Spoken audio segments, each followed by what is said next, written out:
और सूर्य ग्रहण को लेकर हर एक पहलू आज हम आपके सामने रख रहे हैं। सबसे पहले एक महत्वपूर्ण खबर आपको बता देते हैं और उसके बाद ये समझेंगे कि सूर्य ग्रहण का असर कैसे कैसे लोगों पर पड़ रहा है। गोरखपुर में तारामंडल से सीएम योगी ने सूर्य ग्रहण को देखा है। सूर्य ग्रहण की तस्वीरें भी लगातार हम आप तक पहुंचा रहे हैं और सबसे पहले तस्वीरें आप न्यूज नेशन पर देख रहे हैं। सूर्य ग्रहण की शुरुआत हो गई है और ये साल का आखिरी सूर्य ग्रहण दिवाली के मौके पर 10 साल बाद सूर्य ग्रहण लगा है और ऐसे में ये सूर्य ग्रहण बेहद खास हो जाता है। गोरखपुर में सीएम योगी आदित्यनाथ ने भी सूर्य ग्रहण को देखा है और अलग अलग राज्यों में सूर्य ग्रहण के खत्म होने का समय भी अलग अलग है। आपकी सहूलियत के लिए थोड़ी देर में हम ग्राफिक्स के जरिए आपको ये भी बताएंगे कि आपके राज्य में कैसे सूर्य ग्रहण आगे बढ़ रहा है और कब ये खत्म होने वाला है। तस्वीरें उस वक्त की हैं जब गोरखपुर तारामंडल से सीएम योगी ने इस सूर्य ग्रहण को देखा है। सूर्य ग्रहण आखिरी है इस साल का, इसलिए कई महत्वपूर्ण सवाल हैं इसको लेकर। देश के अलग अलग राज्यों में सूर्य ग्रहण की शुरुआत हो चुकी है। दिल्ली एनसीआर में भी सूर्य ग्रहण देखा गया, लेकिन सबसे पहले अमृतसर में 4:19 पर सूर्य ग्रहण को देखा गया है। ये तस्वीरें लगातार हम आपके सामने रख रहे हैं और आइए अब ये समझते हैं कि सूर्य ग्रहण से जुड़े हुए महत्वपूर्ण पहलू कौन से हैं। आपके और हमारे मन में सूर्य ग्रहण को लेकर बहुत सारे सवाल होते हैं, ग्रहण को लेकर बहुत सारे कंफ्यूजन्स भी होते हैं और इन्हीं कंफ्यूजन को दूर करने के लिए आज हमारे साथ स्टूडियो में मौजूद हैं एस्ट्रोलॉजर नीति शर्मा जी। उनसे सवाल जवाब करेंगे। उससे पहले ये 2 तस्वीरें हम आपको दिखा रहे हैं। सूर्य ग्रहण की तस्वीरें भारत में अलग अलग राज्यों में सूर्य ग्रहण की शुरुआत हो चुकी है और सूर्य ग्रहण सबसे पहले अमृतसर में दिखा है। कई राज्यों में सूर्य ग्रहण की शुरुआत हो गई है, लेकिन खत्म होने का जो समय है वो अलग अलग। अमृतसर, पठानकोट, दिल्ली, लुधियाना और जम्मू, ये 5 तस्वीरें सूर्य ग्रहण की हम आपको दिखा रहे हैं। कैसे अलग अलग राज्यों में सूर्य ग्रहण की शुरुआत हो गई है। साल का आखिरी सूर्य ग्रहण है। इसके 12 घंटे पहले सूतक लग चुका था और लगभग 4:19 पर सूर्य ग्रहण की शुरुआत हुई है। सबसे पहले अमृतसर में सूर्य ग्रहण देखा गया। इसके अलावा देखिए जम्मू में भी सूर्य ग्रहण को साफ देखा जा सकता है। लुधियाना की तस्वीर भी हम आपके सामने रख रहे हैं। इसके अलावा दिल्ली एनसीआर में भी सूर्य ग्रहण देखा गया है। सूर्य ग्रहण की लाइव तस्वीरें इस वक्त आपकी टीवी स्क्रीन पर हैं, लेकिन तस्वीरों के साथ कई महत्वपूर्ण सवाल भी, जिनका जवाब आज हम नीति शर्मा जी से समझने वाले हैं। तो देखिए सूर्य ग्रहण की शुरुआत हो गई है नीति जी, और तस्वीरें तो हम लगातार रख ही रहे हैं, लेकिन महत्वपूर्ण सवाल बहुत सारे एक एक करके इनका जवाब मैं आपसे जानना चाहूँगी। सूर्य ग्रहण को लेकर देखिए सबसे पहला कंफ्यूजन जो होता है वो प्रेग्नेंट महिलाओं को लेकर होता है नीति जी।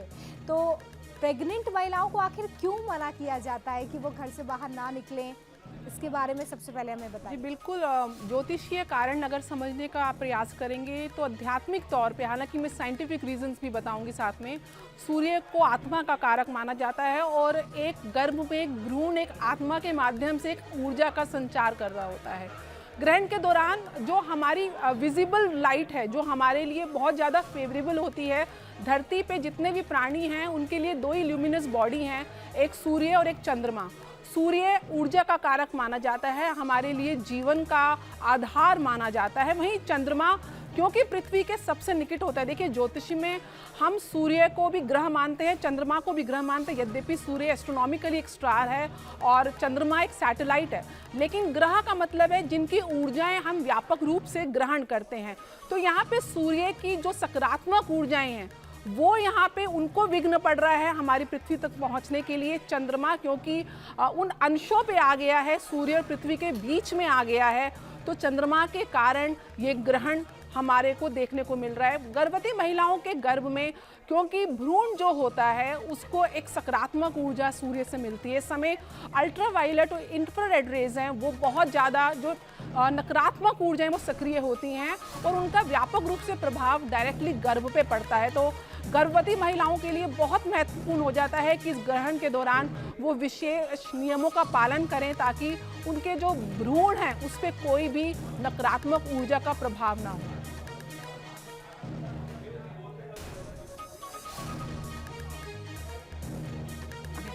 कौशलेंद्र दास हमारे साथ धर्मगुरु जो है वो भी जुड़ गए हैं, उनका भी हम रुख करेंगे, लेकिन उससे पहले ये तस्वीरें आपको दिखा रहे हैं किस तरीके से सूर्य ग्रहण इस वक्त देश में लगा हुआ है। सीएम योगी ने भी साल का आखिरी सूर्य ग्रहण देखा है। 27 साल बाद ऐसा मौका जब दिवाली के दौरान सूर्य ग्रहण लगा है और ऐसे में ये बेहद खास हो जाता है। बहुत बड़ी भौगोलिक घटना ये, जिसको लेकर अलग अलग तस्वीरें इस वक्त सामने आ रही है। अमृतसर में देखिए किस तरीके से सूर्य ग्रहण की शुरुआत हुई है। इसके अलावा पठानकोट में सूर्य ग्रहण की शुरुआत हुई है, जम्मू में भी और दिल्ली में भी सूर्य सूर्य ग्रहण देखा गया है। तो ये महत्वपूर्ण तस्वीरें सूर्य ग्रहण को लेकर, और क्योंकि इस साल का आखिरी सूर्य ग्रहण है तो बहुत सारे इसके असर अलग अलग राशियों पर भी पड़ रहे हैं। अलग अलग समय पर सूर्य ग्रहण का समापन भी होगा, तो हम आपको ये भी बता रहे हैं कि कैसे अलग अलग जो राज्य हैं वहाँ पर सूर्य ग्रहण खत्म होगा। इस बार दिवाली पर यह सूर्य ग्रहण बेहद खास हो जाता है, साथ ही साल का आखिरी सूर्य ग्रहण। ऐसे में कई महत्वपूर्ण सवाल इससे जुड़े हुए हैं, और उससे भी महत्वपूर्ण सवाल ये कि आखिर सूर्य ग्रहण क्यों लगता है। कौशलेंद्र दास हमारे साथ धर्मगुरु जुड़े हुए हैं, उनका सीधे रुख कर लेते हैं। गुरुजी ये बताइए कि सूर्य ग्रहण जो लगा हुआ है, वैसे तो इसका वैज्ञानिक कारण भी सामने आता है, लेकिन अगर हम आध्यात्मिक इसका कारण समझना चाहें तो आप सूर्य ग्रहण को कैसे एक्सप्लेन करेंगे? साथ ही ये भी बता दीजिए कि सूर्य ग्रहण के दौरान क्या करें और क्या ना करें। देखिए, जो भारतीय शास्त्र परंपरा है उसमें जो भी कथाएं बनती है, जो शास्त्र कथाएं हैं या किंवदंतियों के आधार पर प्रचलित होती है, वास्तव में वे विज्ञान के इर्द गिर्द ही घूमती है, और विज्ञान के इर्द गिर्द घूम करके वे इस प्रकार से सदियों तक चलती रहती हैं ताकि लोग इस माध्यम से ये समझते रहें और धर्म से जुड़े रहें। हम सभी लोग जानते हैं कि समुद्र मंथन से 14वें रत्न के रूप में अमृत प्रकट हुआ था, और उस अमृत को एक निशाचर जो कि राहु नाम का था उसने उसको ग्रहण किया, और भगवान विष्णु ने उसके 2 भाग कर दिए ताकि वह राहु और केतु के नाम से जाना जाने लगा। और राहु और केतु के बाद में राहु को भगवान विष्णु को सूर्य और चंद्र ने यह बता दिया कि साहब ये निशाचर है और इसने गलती से छल पूर्वक अमृत पान कर लिया है, तो विष्णु ने उसके मस्तक को काट दिया। जो शिरोभाग है, जो उसका सिर है, वह राहु के नाम से, और शेष जो उसका शरीर का भाग है वह केतु के नाम से प्रसिद्ध हुआ है। केतु जब सूर्य और चंद्रमा को ग्रहण कर लेते हैं तो ये लिखा है कि वे मुंह में ले तो लेते हैं, लेकिन फिर रखे का तो उनका थोड़ी देर के अंदर ही वे निकल जाते हैं उनके शरीर से। यह कथा रामायण में भी है, महाभारत में भी है, पुराणों में तो है ही, और कालांतर के ग्रंथों में भी है। लेकिन इसका वैज्ञानिक जो विवेचन है जिसकी आप चर्चा कर रही हैं कि किस तरह से विज्ञान कहता है, तो वास्तव में यही बात शास्त्र भी कहते हैं। और मैं इसको थोड़ी देर पहले भी कह रहा था कि बृहद संहिता जो कि आचार्य वराहमिहिर का ग्रंथ है 6ठी शताब्दी के प्रारंभ का, उसमें स्पष्ट कहा गया है कि सूर्य एवं पृथ्वी के बीच में जब चंद्र आ जाता है तो सूर्य ग्रहण होता है। हम सभी लोग इसको जानते हैं, और यही बात ज्योतिष शास्त्र भी कहता है, जो पूर्णतः वैज्ञानिक ग्रंथ है। अब इस पर क्या करें और क्या नहीं करें, इस समय तो देखिए सूतक काल नहीं, अब तो ये ग्रहण काल है। ग्रहण काल में ये ध्यान रखने की बात है कि इस समय बिल्कुल नहीं सोना चाहिए, कुछ भी खाना पीना नहीं चाहिए। मन को अवस्थित केंद्रित करके कंसंट्रेशन के साथ अपने इष्ट देवता के प्रति, अपने गुरु के प्रति, अपने भगवान के प्रति संपूर्ण श्रद्धा और समर्पण के साथ श्रद्धान्वित होकर के बिल्कुल संपूर्ण श्रद्धा और विश्वास के साथ उस मंत्र का जप करना चाहिए। उदाहरण के लिए यदि कोई शैव है तो वे शिव मंत्र का जप करें, नमः शिवाय। कोई शाक्त है, ओम नमो देव्यै, ओम भगवत्यै नमः, ओम नमः चंडिकायै, इन मंत्रों का जप करें। और यदि कोई वैष्णव है तो श्री राम जय राम जो बहुत प्रसिद्ध है, इस मंत्र का जप करें। और अच्छा मंत्र यदि संस्कृत में कर सके तो ओम द्वादशाक्षर ओम नमो भगवते वासुदेवाय, इस मंत्र का जप करें। और उसके अलावा एक बात और महत्वपूर्ण है कि भगवान सूर्य को लेकर के ये ग्रहण है, अतः सूर्य के स्तोत्र का पाठ, जिसमें सर्वाधिक प्रमुख है आदित्य हृदय स्तोत्र, जो कि श्रीमद् वाल्मीकि रामायण का हिस्सा है। श्री रामचंद्र जी से जब रावण का वध कर रहे थे तो महर्षि अगस्त्य ने प्रकट होकर के उन्हें आदित्य हृदय स्तोत्र का उपदेश किया था। उस आदित्य हृदय स्तोत्र का पाठ करें, और यदि वह नहीं उपलब्ध हो पा रहा हो तो ओम सूर्याय नमः, ओम आदित्याय नमः, ये जो 2 मंत्र हैं ये भी ठीक है गुरुजी, ये मंत्र भी मैं आपसे जानूंगी, लेकिन उससे पहले मेरे सहयोगी निशांत का हम रुख कर रहे हैं, जो इस वक्त मौजूद हैं दिल्ली एनसीआर में तारामंडल के पास। निशांत, इस वक्त वहां से आप क्या तस्वीर देख रहे हैं, क्योंकि दिल्ली एनसीआर में भी सूर्य ग्रहण की शुरुआत हो गई है। देखिए, दिल्ली एनसीआर में सूर्य ग्रहण की शुरुआत 4:29 पर हो गई है। फिलहाल मैं नेहरू तारामंडल में मौजूद व नेहरू तारामंडल में दिखाना चाहूँगा कि आम लोग कितना उत्सुक हैं सूर्य ग्रहण को देखने के लिए। आप देख सकते हैं कि लाइन लगी हुई है, टेलीस्कोप के माध्यम से लोगों को सूर्य ग्रहण दिखाया जा रहा है, जो आंशिक सूर्य ग्रहण है, और लोगों ने लाइन लगाई हुई है। सैकड़ों की संख्या में यहाँ पर लोग मौजूद हैं। अलग अलग समय के अलग अलग टेलीस्कोप हैं, पुराने से लेकर नए तक, और उसके माध्यम से यहाँ पर सूर्य ग्रहण दिखाया जा रहा है, जो कि सूर्य के अस्त होने तक रहेगा। दूसरी तरफ आपको तस्वीर दिखाना चाहूंगा, क्योंकि भारत में सूर्य ग्रहण का सबसे ज्यादा असर लेह में देखने को मिला है, तो नेहरू तारामंडल में एक स्क्रीन लगाई गई है। अपने विजय से कहना चाहूंगा कि एक बार वो कैमरा उस स्क्रीन घुमाए, तो आप देख सकते हैं कि उस स्क्रीन पर दिखाया गया है कि लेह में फिलहाल किस तरीके का सूर्य ग्रहण जो है, आंशिक सूर्य ग्रहण लगा हुआ है। लगभग आप देख सकते हैं कि आधा आपको नजर आ रहा होगा ये शेप जो है, और इंडियन इंस्टीट्यूट ऑफ एस्ट्रोफिजिक्स की तरफ से ये जो है विजुअल आपको नजर आ रहा होगा स्क्रीन पर। ये लेह की तस्वीर है, और लेह में फिलहाल कुछ इस तरीके से आंशिक सूर्य ग्रहण दिखाई दे रहा है। कुल मिलाकर देश के अलग अलग हिस्सों में जिस तरीके से सूर्य ग्रहण दिखाई दे रहा है, उसको लेकर नेहरू तारामंडल में तमाम तरह के इंतजाम किए गए हैं। और राजधानी दिल्ली की बात की जाए तो 4:29 से यहाँ पर आंशिक सूर्य ग्रहण लगा हुआ है, और 4:29 से सूर्य के अस्त होने तक यहाँ पर सूर्य ग्रहण रहेगा, जिसको देखने के लिए बड़ी संख्या में स्थानीय लोग यहां पर आए हैं, जो फिलहाल सूर्य ग्रहण को देखते हुए नजर आ रहे हैं। चलिए, तो ये तस्वीर हमने देखी, लेकिन कुरुक्षेत्र की तस्वीर आपके सामने रख रहे हैं, जहां पर देखिए, क्योंकि ये ग्रहण काल है, तो ऐसे में ग्रहण के दौरान कुरुक्षेत्र में इस वक्त आस्था की डुबकी भी लगाई जा रही है। कुरुक्षेत्र का ये घाट, जहां पर बड़ी संख्या में श्रद्धालु पहुंचे हैं और आस्था की डुबकी लगा रहे हैं, क्योंकि जब ग्रहण काल होता है तो बहुत सारे ऐसे काम जो वर्जित होते हैं, और बहुत सारे ऐसे काम जो ग्रहण काल में ही किए जाते हैं, जिसका जिक्र यहाँ पर धर्मगुरु भी कर रहे थे। तो ऐसे में बड़ी संख्या में लोग इस वक्त देखिए आस्था की डुबकी लगाते हुए कुरुक्षेत्र में नजर आ रहे हैं। लेकिन सूर्य ग्रहण का असर किस तरीके से राशियों पर होगा, किस तरीके से आपकी आर्थिक संबंधित जो चीजें हैं उस पर इसका असर होगा, क्या आर्थिक फायदा या आर्थिक नुकसान क्या होने वाला है, इसके बारे में हम नीति शर्मा जी से जानेंगे। लेकिन उससे पहले ये 10 तस्वीरें देखिए, 10 तस्वीरें 10 अलग अलग राज्यों की, ये बताने के लिए कि सूर्य ग्रहण कैसे अलग अलग राज्यों में इस वक्त देखा जा रहा है। दिल्ली एनसीआर की तस्वीरें इस वक्त तारामंडल से भी हम आपको दिखा रहे थे। मेरे सहयोगी निशांत आपको बता रहे थे कि किस तरीके से वहां पर लोगों की लाइन लगी हुई है। इसके अलावा देखिए, मुंबई में भी सूर्य ग्रहण की शुरुआत हो गई है, पठानकोट में, कुरुक्षेत्र में, देहरादून में भी सूर्य ग्रहण देखा जा रहा है। इसके अलावा लुधियाना, अमृतसर, जहां पर सबसे पहले 4:19 पर सूर्य ग्रहण देखा गया, लखनऊ में भी सूर्य ग्रहण देखा गया, जम्मू और चंडीगढ़। ये 10 तस्वीरें 10 अलग अलग राज्यों से, जहां पर साल का आखिरी सूर्य ग्रहण शुरू हो चुका है, और सूर्य अस्त के साथ ही ये सूर्य ग्रहण भी खत्म होगा। हालांकि अलग अलग राज्यों के लिए सूर्य ग्रहण खत्म होने की जो अवधि है, जो टाइम है, वो बिल्कुल अलग अलग है, लेकिन सभी राज्यों में इस वक्त सूर्य ग्रहण की तस्वीरें साफ देखी जा सकती हैं। हम आपको ये भी बता रहे हैं कि ज्योतिष के लिहाज से सूर्य ग्रहण के क्या मायने हैं, इसके अलावा वैज्ञानिक महत्व इसका क्या कुछ है, ये हमारा बताने का प्रयास है। और सूर्य ग्रहण की ये सीधी तस्वीरें हम आपको दिखा रहे हैं, जहाँ पर आप देख सकते हैं कि इस वक्त सूर्य ग्रहण लगा हुआ है। लगभग करीब 2 घंटे तक भारत में सूर्य ग्रहण लगा हुआ है। बेंगलुरु से मेरे सहयोगी यासिर जो है वो भी जुड़े हुए हैं। यासिर, क्या वहां पर सूर्य ग्रहण को देखने के लिए लोगों में उत्सुकता दिखाई दे रही है, या फिर इस बड़ी भौगोलिक घटना को लेकर लोग सामान्य तरह का बिहेवियर इस वक्त रखे हुए?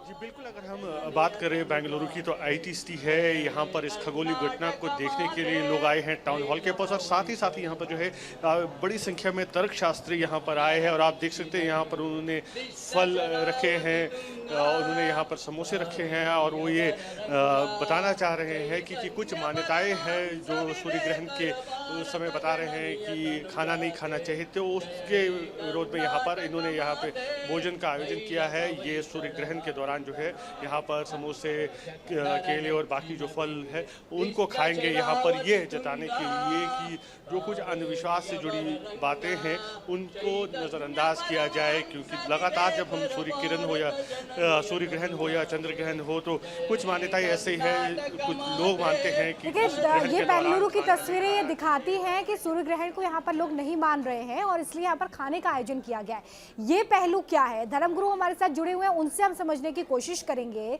गुरुजी ये बताइए कि बेंगलुरु की तस्वीरें मेरे सहयोगी दिखा रहे हैं, देश में कुछ गैर सनातनी लोग हैं, कुछ ऐसे लोग हैं जो नास्तिक अपने आप को बताते हैं, उनके लिए आप क्या संदेश देना चाहेंगे? क्योंकि यहाँ पर तो खाने का आयोजन किया जा रहा है, लेकिन थोड़ी देर पहले आपने जिक्र किया कि सूर्य ग्रहण के दौरान नहीं खाना चाहिए। देखिए, ये भारत है और भारत इस मामले में आज से नहीं हजारों वर्षों से बहुत उदार है कि यहाँ विभिन्न विचार हैं, विभिन्न चिंतन हैं। ये बेंगलुरु से हम जो दृश्य देख रहे हैं ये कोई नई बात नहीं है। यह बात हजारों वर्ष पहले चारवाक दर्शन में, जो भारतीय दर्शन में नास्तिक शिरोमणि के रूप में जाने जाते हैं, उन्होंने हजारों वर्षों पहले इस बात को कही है। तो इसमें जरा भी नवीनपन नहीं है। इनका अपना चिंतन है, इनका अपना तत्व है, इनका अपना तत्वबोध है। लेकिन भारतीय मनीषा, भारतीय परंपरा जिस बात की चर्चा करती है वह यह करती है कि वह विज्ञान के साथ धर्म का संयोजन करती है। वह क्यों करती है? वह इसलिए करती है कि हमारे यहाँ पूर्णिमा और अमावस्या, ये दो जो बड़ी तिथियां हैं, जो जोड़ती है, जो संधि तिथियां हैं, जो कृष्ण पक्ष और शुक्ल पक्ष को जोड़ती है, इनकी महत्ता का विचार करके हमारे पुरखों ने, हमारे पूर्वजों ने, ऋषियों ने इन दोनों तिथियों के ऊपर विभिन्न उत्सवों का प्रणयन किया। और हम जानते हैं कि दो बड़े उत्सव पूर्णिमा और अमावस्या को ही प्राप्त होते हैं, दीपावली और होली। अब यदि इन सुदीर्घ परंपरा का कुछ लोग मिलकर के और अपने हिसाब से वर्णन करें तो मुझे नहीं लगता इससे धर्म की कोई हानि है, बल्कि ऋषियों ने, संतों ने, शास्त्रकारों ने यह इसलिए विधान किया कि जब इतना महत्वपूर्ण कार्य हो रहा है, इस सब बात को वे जानते थे कि सूर्य के पास में चंद्रमा के आ जाने से छाया पड़ती है। जो वैज्ञानिक है वो इसे महज एक खगोलीय घटना मानते हैं। मैं यही आपको कह रहा हूं कि इसे वे नहीं, इसे शास्त्रकार भी खगोलीय घटना ही मानते हैं। वे इसको कोई विशेष घटना नहीं मानते, वे भी इसे खगोलीय घटना ही मानते हैं। लेकिन इस खगोलीय घटना का वे उपयोग कहाँ करते हैं? वे इस घटना का उपयोग करते हैं समाज के लिए, कि व्यक्ति धर्म से जुड़े, सत्य से जुड़े, ब्रह्मचर्य से जुड़े, संयम से जुड़े और एकाग्र रह करके इस समय का उपयोग ईश्वर के आराधन में करे और दान दे। दान किसको दे? आप देखिए, इसमें दान देने का किसको विधान है?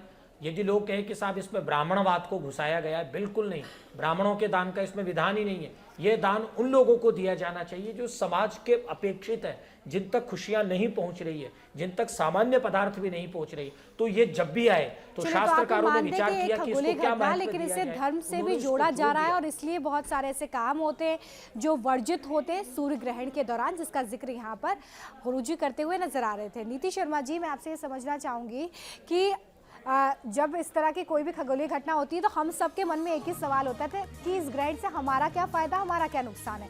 आर्थिक तौर पर ये ग्रहण हमारे लिए कैसे फ़ायदेमंद है, किन राशियों के लिए है, ये मैं आपसे जानना चाहूँगी। लेकिन उससे पहले एक बार फिर से हम वो 10 तस्वीरें आपको दिखाने जा रहे हैं जिससे आप ये देख सकते हैं, समझ सकते हैं, महसूस कर सकते हैं कि किस तरीके से अलग अलग राज्यों में इस वक्त सूर्य ग्रहण की शुरुआत हो गई है। समय आगे बढ़ता चला जा रहा है और जैसे ही सूर्य अस्त होगा वैसे ही ये सूर्य ग्रहण खत्म हो जाएगा। हालांकि इसको लेकर समय सभी राज्यों में अलग अलग होगा। ये 10 तस्वीरें दिल्ली, मुंबई, पठानकोट, कुरुक्षेत्र, देहरादून, लुधियाना, अमृतसर, लखनऊ, जम्मू और चंडीगढ़ से हम आपको दिखा रहे हैं। नीति शर्मा जी, अब मैं अपने सवाल पर आना चाहूंगी कि कौन सी वो राशियां जिन्हें आर्थिक फायदा और कौन सी वो राशियां जिन्हें आर्थिक नुकसान, बहुत संक्षिप्त में क्योंकि और बहुत महत्वपूर्ण सवाल है। जी बिल्कुल, राशियों की से पहले मैं 1 मिनट आपका लेना चाहूँगी। अभी बेंगलोर का आपने जैसे दिखाया कि वो इसकी वैज्ञानिकता को, सनातन संस्कृति की वैज्ञानिकता को नहीं मानते हैं, तो मैं ये बोलना चाहूँगी ये अज्ञानता की पराकाष्ठा ही है कि एक आध्यात्मिक जितने भी तर्क हैं हमारी सनातन संस्कृति में वो पूर्ण रूप से वैज्ञानिक हैं। हनुमान चालीसा में पूर्ण रूप से उसका विवरण है कि कितने लाइट ईयर सूर्य पृथ्वी से दूर है। जब विश्व बोलता था कि पृथ्वी जो है एक फ्लैट ऑब्जेक्ट है, एक फ्लैट प्लैनेट है, तो हम शुरू से ही भूगोल बोलते थे कि जो भूमि है वो गोल है। और ये सूर्य ग्रहण के सिद्धांत नासा ने कुछ वर्षों पहले ही ये डेट्स निकाली, ये एस्ट्रोनॉमिकल ये जो इवेंट है इसको उन्होंने गणना करी, लेकिन हमारे ऋषि मुनि तो वर्षों से मतलब अनंत समय से हमें पता है आने वाले समय में कब ग्रहण लगेगा, पूर्ण में कब ग्रहण लगेगा, किस राशि में लगेगा, किस नक्षत्र में लगेगा। तो ये अज्ञानता की पराकाष्ठा है कि हम अपने सिद्धांतों को नहीं समझ पा रहे हैं। आज नासा की कितनी पिक्चर्स आ रही हैं जो हमारे एक एक सिद्धांत को पूर्ण रूप से उसको प्रमाणित करते हुए देखे जा रही हैं। राशियों की अगर मैं बात करूं तो सबसे पहले ये समझिए कि तुला राशि में लग रहा है। तुला राशि एक फाइनेंस की राशि है, व्यापार की राशि है। वहीं सूर्य ग्रहण लग रहा है, सूर्य को आरोग्यता का कारक माना जाता है। जितनी भी फार्मा कंपनीज हैं, मेडिकल लाइन्स हैं, उनके लिए थोड़ा सा चैलेंजिंग पीरियड आएगा। हेल्थ फ्रंट में जो लोगों को हार्ट की बीमारी है उनके लिए चैलेंजिंग पीरियड हो सकता है। साथ में क्योंकि वायु तत्व राशि है तो ट्रांसपोर्टेशन की राशि है, एयर कार्गो में प्रॉब्लम आएगी। आप देखेंगे कि विमान हादसे हो सकते हैं। वही स्त्री तत्व राशि है शुक्र की, स्त्रियों के लिए थोड़ा सा चैलेंजिंग पीरियड हो सकता है। कोई अप्रिय घटनाएं किसी महिला के साथ हमारे समक्ष आ सकती हैं। वायु जनित रोग हो सकते हैं। अभी हम देख रहे हैं मौसम भी बदल रहा है, कहीं ना कहीं दिल्ली में वायु प्रदूषण का भी हम प्रभाव देख रहे हैं। रेस्पिरेटरी ऑर्गन्स का आपको विशेष रूप से ध्यान रखना है। इस समय शेयर मार्केट में भी नेगेटिव करेक्शन हो सकती है, तो अपनी इन्वेस्टमेंट भी आप सोच समझ के करिएगा। प्रारंभ करती हूँ राशियों पे क्या प्रभाव रहेगा। ये चंद्र राशि की गणना आपको बता रही हूँ, लेकिन अगर आपको सटीक इसका इफेक्ट देखना है तो आपकी सूर्य कुंडली, लगन कुंडली, ग्रहों की दशा अंतरदशाएं, ग्रहों की एक दूसरे से पोजीशंस कैसी हैं, वर्ग चार्ट में क्या पोजीशन है, कौन से नक्षत्र में है, मित्र नक्षत्र में है, शत्रु नक्षत्र में है, ये सारी गणनाएं डिटेलिंग में देखी जाती हैं। चंद्र राशि की हम बात कर रहे हैं। चंद्र राशि अगर मेष राशि है तो आपके सप्तम भाव में ये ग्रहण लग रहा है। पंचम भाव के स्वामी सूर्य नीच के हो रहे हैं, लेकिन एक यहाँ पे एक सेविंग फैक्टर है कि शुक्र अपने आप में नीच भंग राजयोग कर रहे हैं। शनि का भी प्रभाव है, केतु का भी प्रभाव है, तो 40% मैं इसका नेगेटिव इफेक्ट व्यापक रूप से देख रही हूँ। आपके जो स्पाउस हैं, आपके पार्टनर्स हैं, उनकी हेल्थ एक कंसर्न का विषय हो सकती है। आपके पार्टनरशिप में कुछ मिसअंडरस्टैंडिंग्स हो सकती हैं, आपको देखने को मिलेगा। आपको थोड़ा सा मैं आपको रोकना चाहूंगी नीति जी, क्योंकि ये महत्वपूर्ण तस्वीरें हैं। और देखिए कैसे अलग अलग देशों में इस वक्त सूर्य ग्रहण की शुरुआत हुई है। नॉर्वे में सूर्य ग्रहण लग चुका है, सबसे पहले हमने आपको ये तस्वीरें दिखाई थी। इसके पहले इंग्लैंड में, इटली में और अबुधाबी में किस तरीके से सूर्य ग्रहण लगा हुआ है ये आप देख रहे हैं। भारत में भी सूर्य ग्रहण की शुरुआत 4:19 पर हुई है। तो अलग अलग देशों में इस वक्त सूर्य ग्रहण की शुरुआत हो गई है। और ये भी हम समझ रहे हैं कि कैसे सूर्य ग्रहण का असर सीधे तौर पर आप पर भी हो रहा है।